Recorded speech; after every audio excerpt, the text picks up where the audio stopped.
a decent year based on coaching alone. They seem to find a way to get games done, but I don't see him as being. I don't see. He's not the answer.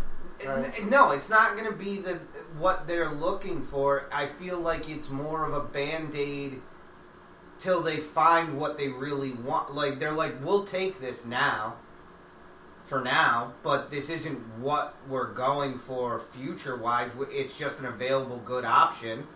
And whether...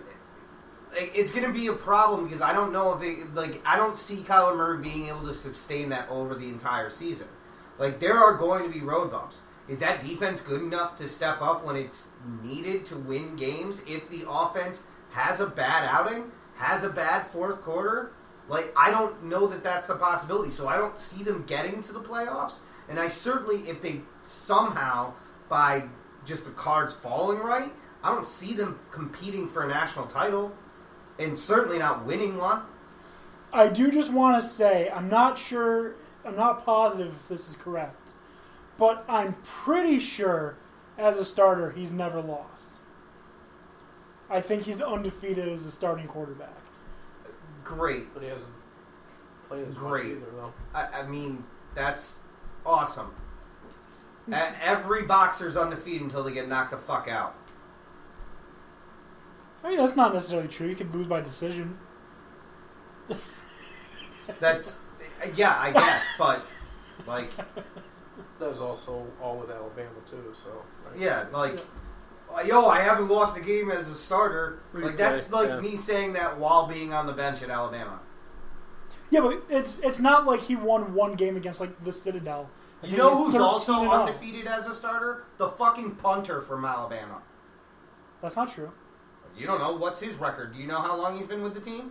I thought he was a sophomore last year, unless he transferred out. I don't know. He lost the national championship. Well, I guess that's true. You know he was punting, or did they change that up? Yeah, I don't follow their fucking punting roster. They could have changed it up. Just saying. Like, you know.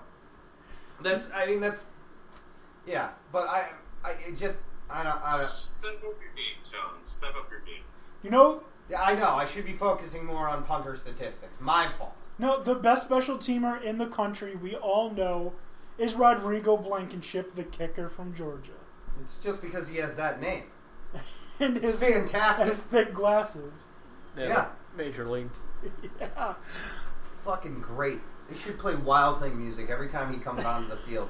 That would be what I would do. Right? All right. So, Oklahoma, we expect them to have double-digit wins probably still, right? I'd be willing to say that they get to at least 10. Yeah. Yep. All right. And probably there for the title for the Big 12. But that's not saying a lot. It's not. Let's move on to... It's like the Junior Olympics. No one cares. Let's move on to the consensus number 2 team in the conference, and that is the Texas Longhorns. You guys know, not a fan of Texas. I think Texas is vastly overrated. I think they just barely squeaked by in a couple of very important games. I think they got lucky in a couple of important games. And did they look good at times? Yes. Did they look like a national championship team at times? There were quarters where I thought this is possibly the best team in football. But whole games, no. I don't think they are. And the big question surrounding Texas is Tom Herman's third season. We're starting to see Tom Herman's guys taking over starting spots at Texas. And this is really when a coach should start seeing success. Will we see that success with Tom Herman at Texas this year?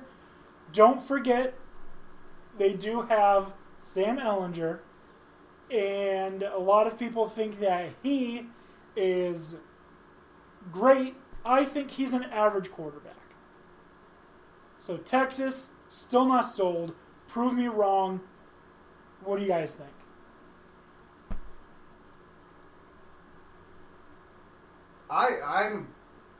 I have a lot of confidence in the Longhorns this year and more likely next year. Ellinger is a solid quarterback, and I argue could be the best quarterback in the Big 12 this year over Murray.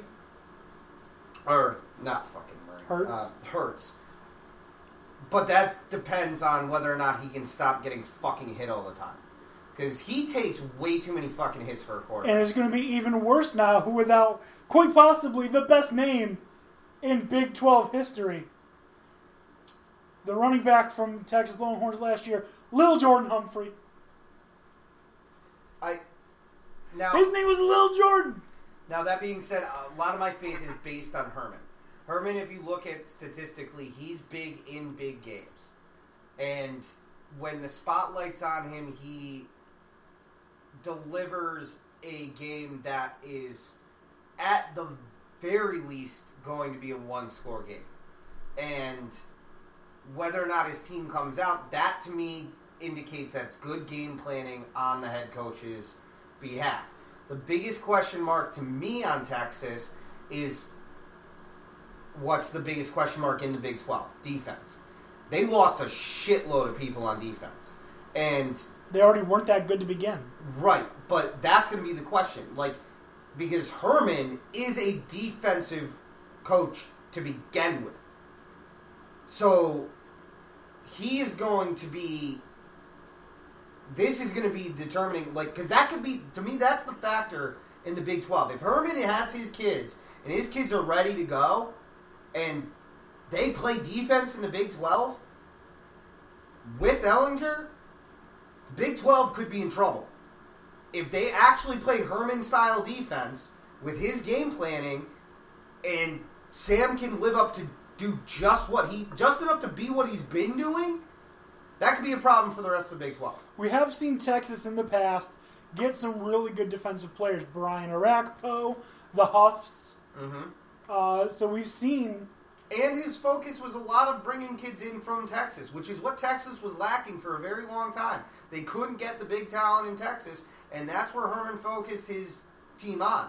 If he can get guys who have some familiarity with each other, even if it's playing against each other, because Texas high school football might as well be church on Sunday for those people.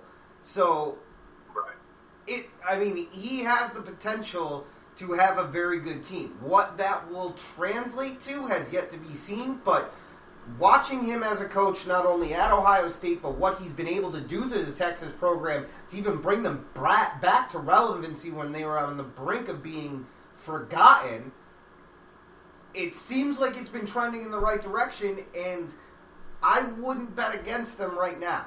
We are just 2 years removed from Texas losing to Kansas for the first time ever. Exactly. Tone, I think I'd agree with pretty much everything you said, and that is the key, is that they've had 3 killer recruiting classes, so they definitely have the talent, but the question is, can Herman get the best out of that youth, and how quickly can he do it? I think they're going to struggle early because of that, but if they can get things rolling, then they could easily become a top team by then season. And I think the only other thing I had to add for Texas was that probably their weakest point is their linebacking. After all, they as you guys said, they lost a million players, but I think that's where they got hit the hardest. Linebacking and on the D line, I believe and that's where they're hurting. But again, those recruiting classes are highly touted. So you're right. I can see what you're saying. I kind of completely agree with you that they're probably going to start off slow.